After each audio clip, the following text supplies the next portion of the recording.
Amanda here, thank you so much for watching.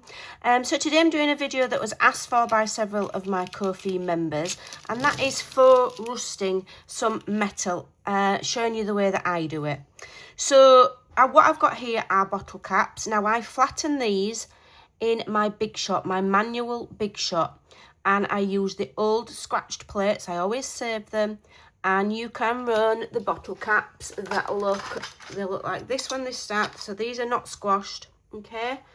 Run them through and it will flatten them. Or you can put something between and bash it with a hammer around the edges. It makes a cracking noise when you do it, but it will not break your Big Shot. I promise you, I've been doing it for 15 years. These are cans, can pulls from Coke cans, soda, pop, whatever you want to call it. These ones are larger. These are from actually dog food cans, and these are really good if you can maintain the smaller loop there. See how these have got big loops? If you can manage to maintain the small loop there that's attached to the actual lid, that's even better. And then I've got a mixture of different size paper clips. So what can you do with them first? Well, we change the colour of these. Don't forget, if you've got something you don't like, you can change the colour of it a heap of ways. So the first thing you can use is alcohol ink, like this. You can, I'm not going to use it because it stains your hand and I don't have any gloves. Use gloves when using alcohol ink, please, because it does stain. And it takes forever to come off, but you can get it off with alcohol and things like that. Use a little sponge and dab it on, okay? I'll just see if I can do it without getting in a big mess, okay? So you just add some to there, all right? And then if I just take a paper clip, you can see that that is dabbing on there beautifully, and that's changing the colour of that straight away. All right, and you can get these in a heap of colours. Remember, I'm a journal maker, okay? There's all kinds of papercraft projects that this is good for. I'm a journal maker. And, you know, I think we seem to think that everything has to be brown and vintage. There's a heap of colours that you can get alcohol ink in. You could make that any colour you wanted. It could be bright pink, okay? And that will dry on there. It should be dry now. See, it's not wiping off, okay? Okay, let me get the lid on there before I make a hot mess. The other thing you can use, if you're not precious about your pen nibs, are alcohol markers, and they will work exactly the same as the alcohol ink because it has alcohol ink in. Now, I've had these for maybe 15 years, so I'm not precious about the nibs. I'm not a colourer, really. I don't know why I've got these. I don't even do any colouring. But you 100% can use these and just swipe that on there like so. Okay? And I mean, these are Winsor & Newton. These are pro markers. They were expensive, but you can get cheap alcohol markers. Okay? I don't suppose it matters if you're just doing it for this. Okay? And again, you get in that changing colour. And again, you can do them any colour. Doesn't have to be brown, but I'm going for a rusty look. So the thing that I prefer, because not only does it change the colour of things, it gives you texture, is to use acrylic paint. And to get that kind of rusty patina look, you need to experiment. And I advise experimenting with maybe a brown, something with a bit of green in, and something with blue in. And then I've just got this metallic one, which I have happened to have just got all over me. Okay, so all you need to do is just literally these as well. Let me show you the use for these little things. So if you've got the hole there, yeah, you can put a brad through and use them as a closure. Let me get you a brad and show you. Forgot about these. So you use one of the larger brads or split pins, put it through there, and you can make that as a closure. You can also punch a 1-inch circle image on these.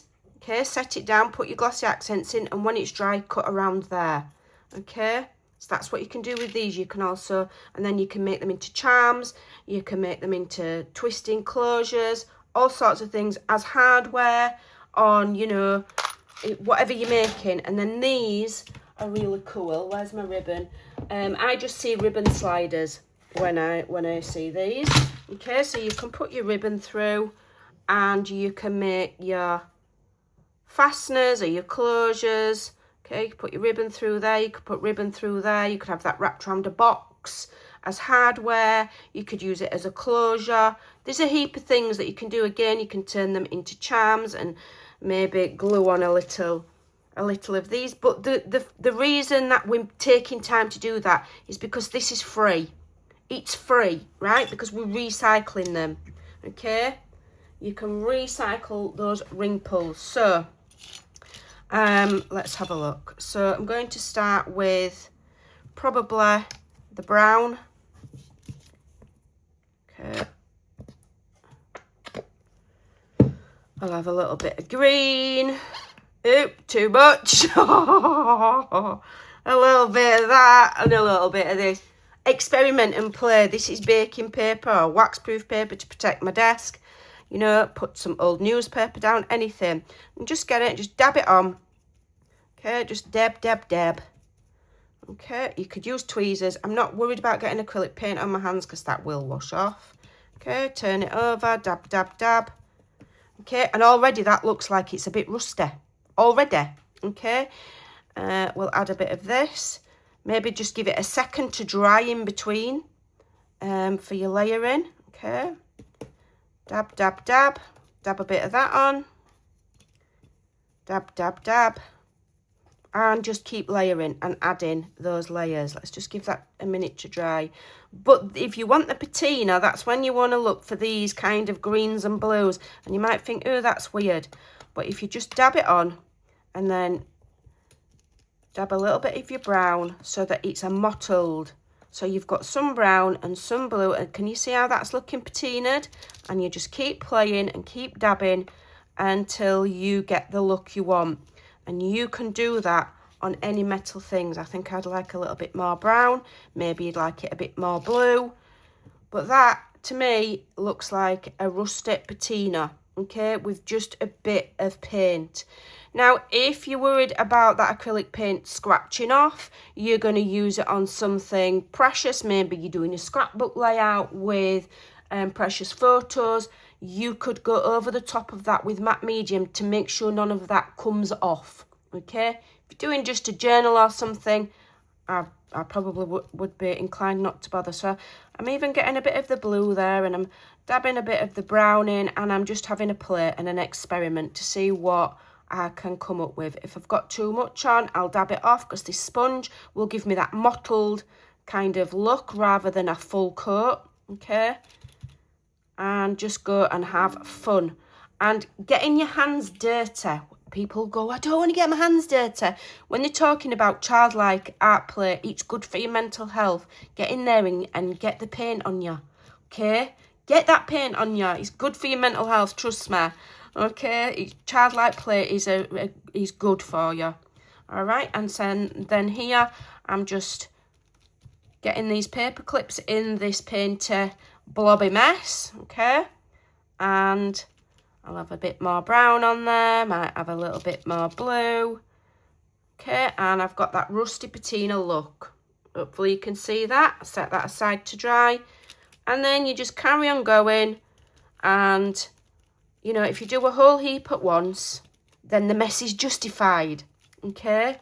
So that's all you do. That is literally it. It's not an in-depth video because it's not difficult, okay? You've just got to, and it doesn't matter what brand of acrylic paint or what shade, just go for a brown, a blue, and something that's got a green tinge, and they will go together to make that rusty patina. And if you've got a metallic that you can throw into the mix, all the better, okay? And then when those are dry, you can then, you know, add your images, add your beads, and make your fabulous little jewels.